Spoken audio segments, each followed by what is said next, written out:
Sumérgete en este relato que gira en torno a una revelación inesperada, donde emerge la figura de Fidel Albiac, un personaje que ha permanecido en las sombras, orquestando todo desde el anonimato. Imagina que detrás de cada plano emotivo, cada silencio dramático y cada lágrima cuidadosamente capturada, se podría estar ocultando un plan maestro. No solo contar una historia real, sino diseñar una vivencia emocional destinada a influir, conmover y manipular a una audiencia masiva. Este no es un simple producto de entretenimiento. Es un mecanismo calculado con precisión quirúrgica. Durante semanas, las redes sociales y los foros dedicados al programa se han llenado de especulaciones en torno a Albiac, quien hasta hace poco era una sombra desconocida incluso para los fans más fieles. Lo que parecía ser un relato sincero y espontáneo, se ha ido desmoronando a base de filtraciones que apuntan a una construcción meticulosa. El punto de inflexión llegó cuando el periodista Federico Jiménez Los Santos, en una entrevista en directo, lanzó una frase que encendió la chispa de la polémica. «Esto puede ser constitutivo de delito», dijo sin ambajes, advirtiendo que el formato podría haber cruzado la línea de lo ético y lo legal. Un comentario que reavivó el interés y justificó las sospechas sobre la autenticidad del contenido televisado. No tardaron en llegar refuerzos. Jesús Manuel Ruiz, un analista de renombre en comunicación, se sumó con fuerza a la acusación, señalando que existía algo más profundo detrás del montaje. Apuntó a archivos viejos, rescatados del olvido, que contenían indicios difíciles de ignorar. Correos, guiones, documentos internos que mostraban un grado de control casi militar sobre cada aspecto del rodaje. Cada una de estas piezas añadía peso a la idea de que la docuserie era menos un testimonio espontáneo y más una ficción cuidadosamente elaborada. El papel de Albiac, según esos indicios, fue terciar en cada nivel de la producción. Diseñó las preguntas, ajustó el tono de las respuestas, planificó la ambientación emocional mediante música, luz y encuadres específicos, y calibró las pausas para maximizar la carga dramática. La entrevistadora, Ana Isabel Peces, no improvisó nada. Su libreto surgía de Valdelagua, un nombre recurrente en documentos que han empezado a filtrarse, un lugar simbólico desde donde se elaboraron las líneas narrativas. Cada demora, cada lágrima y cada silencio adoptó la forma precisa que se buscaba transmitir, generando una experiencia emocional pensada para producir un impacto contundente. El eje sobre el que pivotan estas acusaciones sugiere que este montaje emocional tenía un propósito más allá de contar una historia: crear una maquinaria capaz de generar beneficios económicos, mediáticos o incluso políticos, mientras se mantenía un silencio calculado sobre detalles que hubiesen alterado la percepción pública. Se culpabiliza a Albiac, no por aparecer en pantalla, sino por mantenerse detrás de todo, manipulando desde la oscuridad para asegurarse de que la narrativa fluyera conforme a sus objetivos. El efecto en la audiencia ha sido brutal. Lo que se vendió como una ventana honesta a un drama real se revela ahora como una farsa emocional. Cada imagen, cada plano de Rocío Carrasco, cada pieza musical y cada gesto fueron componentes de un guión invisible. El público creía estar viendo autenticidad, cuando en realidad asistía a una experiencia diseñada para provocar una respuesta concreta. Pero la cuestión esencial va más allá de la desilusión. Plantea un dilema ético enorme. ¿Es válido estructurar una historia real con las armas de la ficción para mover emociones y conciencias? ¿Dónde está el límite entre informar y manipular? Son preguntas que resuenan con fuerza ante esta revelación sobre la docuserie. Albiac habría cruzado esa línea sin exponerse públicamente, obteniendo control total, evitando el escrutinio directo y asegurando que su estrategia funcione sin interferencias. La delicada coordinación entre los elementos narrativos, las preguntas cerradas, los silencios trágicos, las imágenes evocadoras, se construyó como una red invisible que capturaba a la audiencia.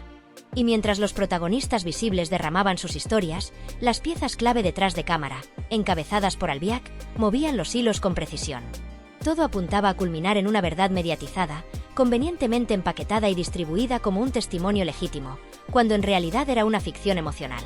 En esta historia que se ha ido destapando, emerge una enseñanza inquietante: que hay producciones que, bajo la apariencia de autenticidad, esconden estructuras deliberadas de manipulación. Y que incluso en formatos tan promocionados por su verosimilitud como las docuseries, podría haber una mano invisible guiando cada gesto, cada giro dramático, cada lágrima mostrada. Fidel Albiac, ese estratega silencioso, se convierte así en la pieza central de un puzzle que contradice todo lo que creíamos ver. Esta revelación reconfigura nuestra percepción y nos deja con una pregunta aún mayor. ¿Podemos confiar en algo que aparenta honestidad si detrás del encuadre alguien buscó controlar nuestra respuesta emocional? Porque si fue Albiac quien en verdad tiró los hilos, entonces no estábamos consumiendo historias reales, sino participando en un experimento emocional perfectamente diseñado. Y esto, más que una docuserie, fue una lección. Debes observar siempre que hay más allá de la pantalla. En el mundo del espectáculo, donde la imagen pública se convierte en mercancía y la verdad es moldeada por intereses ocultos, surge una pregunta inquietante. ¿Qué ocurre cuando el entretenimiento se construye a costa del sufrimiento ajeno? Lo que en apariencia es un documental conmovedor, cargado de emociones y diseñado para reivindicar una historia personal, puede esconder en sus entrañas una maquinaria calculada, que orquesta cada plano, cada testimonio y cada lágrima con una precisión casi quirúrgica, no con el propósito de esclarecer, sino de influir, distorsionar y, en muchos casos, manipular la percepción colectiva. La narrativa oficial de esta producción, vendida como un ejercicio de justicia emocional, esconde, tras un velo de aparente sinceridad, una red compleja de intereses personales, tensiones familiares y estrategias comunicativas que apuntan más a la destrucción que la reconciliación. Desde los primeros minutos hasta el último segundo, lo que se presenta como una crónica íntima y desgarradora está impregnado de afirmaciones sin fundamento, insinuaciones hirientes y ataques encubiertos que van mucho más allá del legítimo derecho a compartir una vivencia. Lo que el espectador recibe es una versión de los hechos cuidadosamente filtrada, un guión emocionalmente manipulado para provocar simpatía hacia unos y desprecio hacia otros. Cada escena parece milimétricamente diseñada para desacreditar a figuras específicas, como Raquel Mosquera o miembros del entorno de Rocío Carrasco, mediante relatos que rozan lo difamatorio. No se trata únicamente de relatos personales. Son reconstrucciones ideológicas con el objetivo de generar una narrativa unívoca donde el matiz no tiene cabida y donde la réplica queda ahogada por el ruido emocional. Es en este punto donde emerge un personaje clave, invisible para el gran público, pero omnipresente en el desarrollo de la serie: Fidel Albiac. Su rol no aparece en los créditos, ni se le menciona con frecuencia ante las cámaras, pero numerosos testimonios y declaraciones de personas cercanas a la producción, como Jesús Manuel Ruiz y Federico Jiménez Los Santos, coinciden en que Fidel no solo participó activamente en cada fase del proyecto, sino que, en realidad, fue su principal arquitecto. Su influencia no se limitó a decisiones puntuales. Según diversas fuentes, él fue quien estableció las directrices narrativas, revisó los contenidos antes de su emisión y dirigió desde las sombras el rumbo que debía tomar cada episodio. Este control silencioso pero absoluto revela una estructura jerárquica dentro de la producción, donde la espontaneidad queda relegada a un segundo plano y donde cada intervención es moldeada para servir a una intención precisa. Lo que debía ser un espacio de testimonio libre se convierte, entonces, en una puesta en escena planificada con la intención de presentar a ciertos personajes bajo una luz devastadora. Las declaraciones sobre cómo ciertos hombres trataron a la madre de Rocío con desprecio mientras, paradójicamente, vivían de su trabajo y de su dinero, ilustran la manipulación emocional que se ejerce a lo largo de la docuserie. Estas contradicciones, lejos de ser exploradas con honestidad, se utilizan como arma para reforzar la imagen de unos y condenar la de otros, sin el menor espacio para el contraste o el derecho a réplica.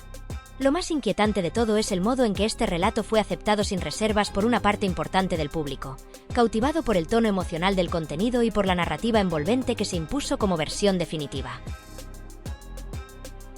Sin embargo, a medida que resurgen informaciones omitidas, voces silenciadas y datos ignorados, se dibuja una imagen completamente distinta. Fidel, quien deliberadamente eligió mantenerse en la sombra, aparece como un estratega meticuloso, alguien que supo esquivar el foco mediático mientras controlaba cada decisión, cada plano, cada montaje y cada palabra pronunciada frente a la cámara. Este tipo de presencia ausente resulta especialmente reveladora. ¿Por qué alguien con tanto poder de decisión optaría por no aparecer en pantalla?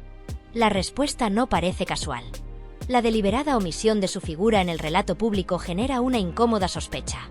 La invisibilidad de Fidel no es una ausencia inocente, es una estrategia. Porque en el momento en que una figura que dirige todo el proyecto decide no mostrarse, se refuerza la idea de que hay algo que no se quiere revelar, algo que se busca esconder con determinación. Ese silencio se convierte, paradójicamente, en una prueba más fuerte que cualquier palabra. Es el eco de una manipulación sostenida, ejecutada con sigilo, pero con enormes repercusiones mediáticas y personales. Cuando figuras como Jiménez Los Santos y Jesús Manuel comienzan a cuestionar públicamente el trasfondo de esta docuserie, no lo hacen con meras sospechas. Aportan indicios, relatan dinámicas internas y presentan versiones que desmantelan la supuesta autenticidad de lo que se mostró al público. Lo que parecía un acto de liberación emocional se revela como una herramienta de presión, una forma de control encubierto donde cada plano servía a un fin predeterminado. Esta revelación no solo afecta la credibilidad de la serie en cuestión, sino que pone en duda el valor de verdad de cada uno de los testimonios presentados. Si la narración fue manipulada desde su origen, si se seleccionaron voces, se omitieron otras y se editó la información con criterios estratégicos, entonces la integridad del producto completo se ve comprometida. Las consecuencias de estas revelaciones podrían ir mucho más allá de lo mediático. Hablamos de posibles demandas judiciales, tanto por calumnias como por difamación, así como de procesos penales si se confirma que hubo intenciones engañosas y maliciosas en la construcción del relato. La producción, que fue presentada como un ejercicio de transparencia y justicia, podría ser objeto de investigaciones sobre su financiación, sus vínculos internos y la verdadera motivación detrás de cada capítulo.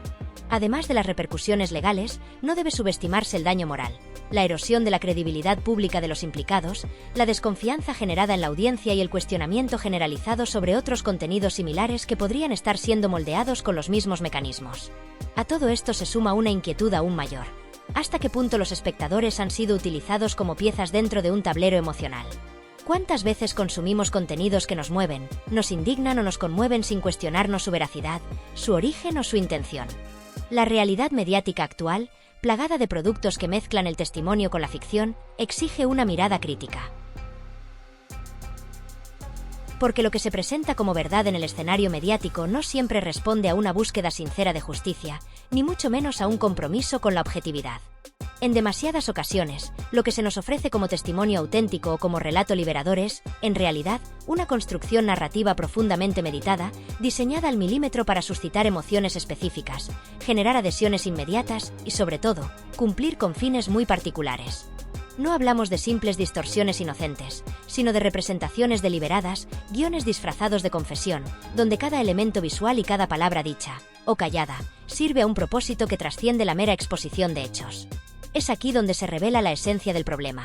La verdad se convierte en una herramienta, en un recurso moldeable que se ajusta a los intereses de quienes manejan los hilos detrás del telón. Y es precisamente en este juego de sombras donde emerge la figura de Fidel Albiac, no como un mero acompañante o una presencia pasiva en la vida de Rocío Carrasco, sino como un agente activo, como un estratega meticuloso cuya influencia ha permeado cada rincón del relato audiovisual que millones de personas consumieron como si fuera un testimonio crudo y sin filtros. Según numerosos indicios, declaraciones y análisis coincidentes, Fidel no fue simplemente una presencia cercana durante la grabación. Fue el director invisible, el cerebro que diseñó el andamiaje emocional y narrativo de la docuserie. Cada testimonio, cada plano, cada montaje parece haber pasado por su supervisión silenciosa, configurando un relato que no solo buscaba exponer una historia, sino también moldear la percepción pública, controlar el discurso y aislar a los personajes que no encajaban en la narrativa oficial. No estamos, por tanto, ante un producto espontáneo de catarsis televisiva. Lo que se construyó fue una historia con objetivos muy concretos, una especie de obra teatral disfrazada de documental, cuya función principal era sedimentar una versión única de los hechos en la conciencia colectiva. Los límites entre realidad y guión fueron difuminados con habilidad, creando un híbrido peligroso que opera en esa zona gris donde la ética empieza a resquebrajarse. La docuserie, con su envoltorio de emotividad y dramatismo, fue acogida como un acto de valentía por parte de muchos. Pero cuando se analizan los silencios, las omisiones y el enfoque sistemático hacia ciertos enemigos públicos, algunos de los cuales ni siquiera tuvieron la oportunidad de defenderse en igualdad de condiciones, se hace evidente que no se trataba simplemente de contar una historia personal, sino de construir un relato con vocación de sentencia, una especie de tribunal emocional, transmitido en horario de máxima audiencia. Y ahora, cuando las luces se apagan, cuando el interés mediático comienza a menguar y las primeras grietas aparecen en esa superficie cuidadosamente pulida del relato oficial, lo que emerge es una verdad mucho más incómoda, mucho más turbia. Nos encontramos ante la posibilidad de que, sin saberlo, hayamos sido partícipes de una representación cuidadosamente orquestada donde el dolor ajeno fue convertido en espectáculo, donde la memoria se comercializó como un producto audiovisual, y donde la empatía del espectador fue utilizada como un arma, manipulada para legitimar una narrativa única, emocionalmente poderosa, sí, pero profundamente moralmente cuestionable. Porque cuando el sufrimiento se convierte en moneda y la emoción se convierte en herramienta de control, lo que estamos presenciando ya no es justicia, sino propaganda. Y cuando quienes están detrás del telón logran mantenerse ocultos, cuando su ausencia no es un accidente, sino una estrategia deliberada para evitar responsabilidades, críticas o investigaciones, se configura una dinámica aún más peligrosa.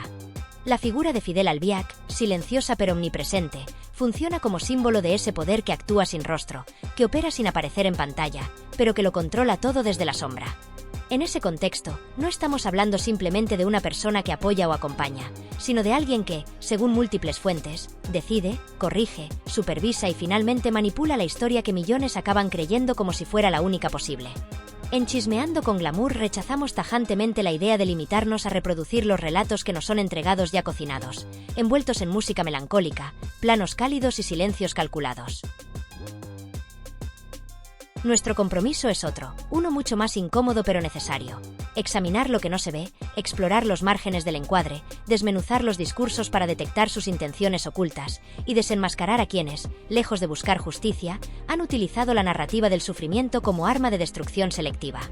Es precisamente en esos pliegues invisibles, en esos detalles que pasan desapercibidos para el gran público, donde se encuentran las pistas de una manipulación profunda, sutil, pero devastadora. Porque el verdadero compromiso con la verdad no consiste en reproducir lo que suena más emotivo o lo que mejor encaja con el clima social del momento. La verdad, especialmente en una era como la nuestra, donde los relatos se viralizan antes de ser contrastados, debe defenderse con escepticismo, con análisis, con responsabilidad. Vivimos un tiempo donde las lágrimas venden más que los hechos, donde las cámaras pueden reescribir la historia, y donde el entretenimiento, disfrazado de empatía, puede convertirse en un sofisticado mecanismo de control ideológico y emocional. Es en este terreno donde se libra hoy la batalla más importante, la de proteger el derecho a una verdad plural, a una memoria justa y a una narrativa que no esté secuestrada por intereses particulares. Solo entendiendo los mecanismos que operan detrás de este tipo de contenidos podremos empezar a desenredar la telaraña de medias verdades, manipulaciones y discursos unilaterales que nos rodean. Solo así podremos dejar de ser espectadores pasivos de relatos prefabricados y convertirnos en ciudadanos críticos, capaces de distinguir entre el testimonio auténtico y la puesta en escena. Porque cuando la mentira se viste de emoción y la manipulación adopta la forma de una supuesta catarsis pública, lo único que queda para defendernos es el pensamiento crítico. Y eso, en estos tiempos, es más urgente que nunca.